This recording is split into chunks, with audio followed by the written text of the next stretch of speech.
Hello friends, welcome to CS Theory Tamil.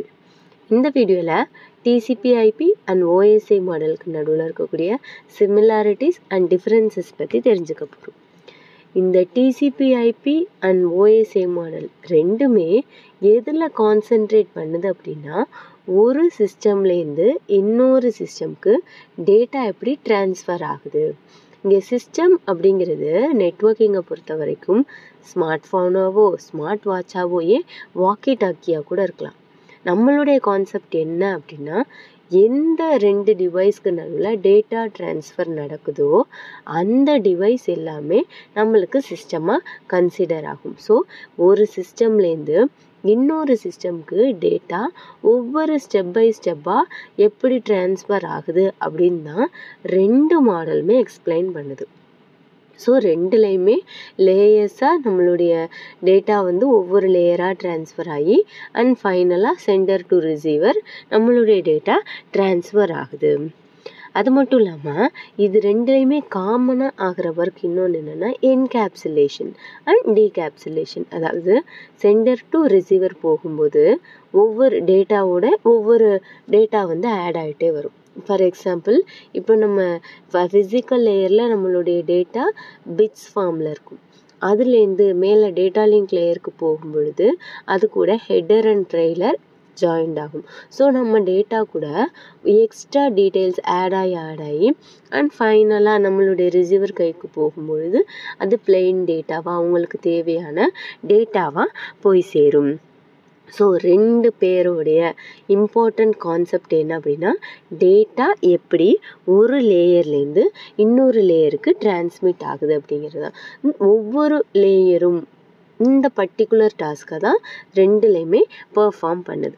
So ரெண்டுக்கும் இடையில் உள்ள என்ன டிஃப்ரென்ஸ் அப்படின்னா, இந்த OSIன்னா என்ன எக்ஸ்பேன்ஷன் அப்படின்னா ஓப்பன் சிஸ்டம் இன்டர் கனெக்ஷன், TCP/IPனா transmission control protocol and internet protocol. இந்த OSI மாடலில் 7 லேயர் இருக்குது, TCP/IP மாடலில் 4 லேயர் இருக்குது.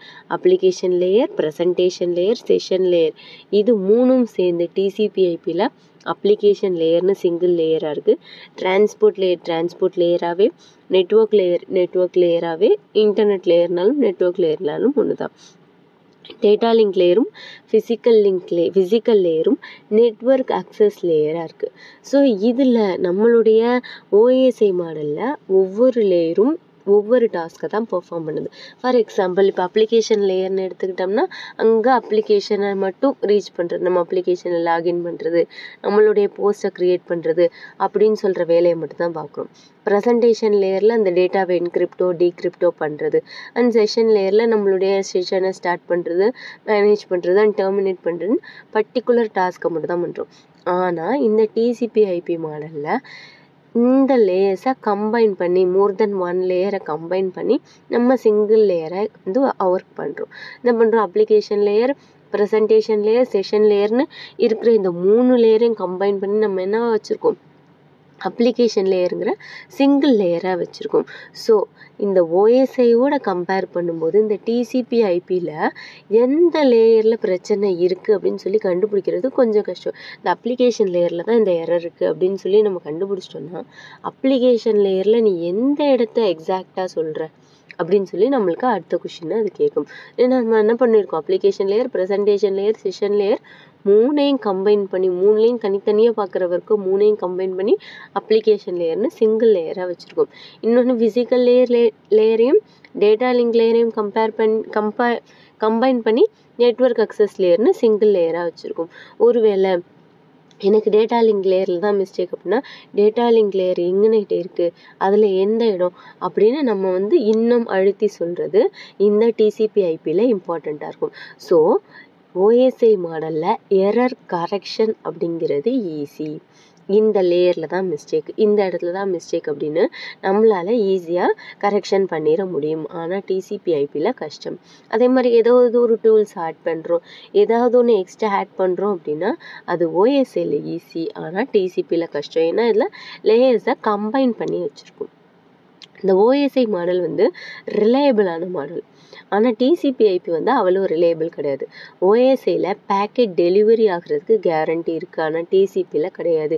என்ன அப்படி சொல்கிறீங்க? அதான் எல்லாத்துக்குமே நம்ம அக்னாலஜ்மெண்ட் ரிசீவ் ஆகுது, டேட்டா ரீட்ரான்ஸ்மிட் ஆகுதுன்னெலாம் பார்த்தோமே, எப்படி நீங்கள் வந்து பேக்கெட் வந்து டிரான்ஸ்மிட் ஆகிறதுக்கு கேரண்டி இல்லை அப்படின்னு சொல்கிறீங்கன்னு கேட்டால், ஒருவேளை யூடிபி ப்ரோட்டோக்கால் யூஸ் பண்ணால், யூடிபி ப்ரோட்டோக்காலோடைய மோட்டிவ் என்னென்னா டேட்டாவை ஃபாஸ்ட்டாக டிரான்ஸ்மிட் பண்ணுறது மட்டும்தான். அது டேட்டா டிரான்ஸ்மிட் பர்ஃபெக்டாக இருக்கா, ரிசீவருக்கு தேவையான டேட்டா கிடச்சிருக்கா அப்படிங்கிறத கான்சென்ட்ரேட் பண்ணாது. யூடிபி ப்ரோட்டோக்காலோட மோட்டிவ் வந்து ஃபாஸ்டராக டேட்டாவை டெலிவர் பண்ணுறது தான். ஸோ ரிலையபிலிட்டி அப்படிங்கிறது ஓஎஸ்ஐயோட கம்பேர் பண்ணும் பொழுது டிசிபி/ஐபியில் கொஞ்சம் கம்மியாக தான் இருக்குது. And OSI model is just a reference model.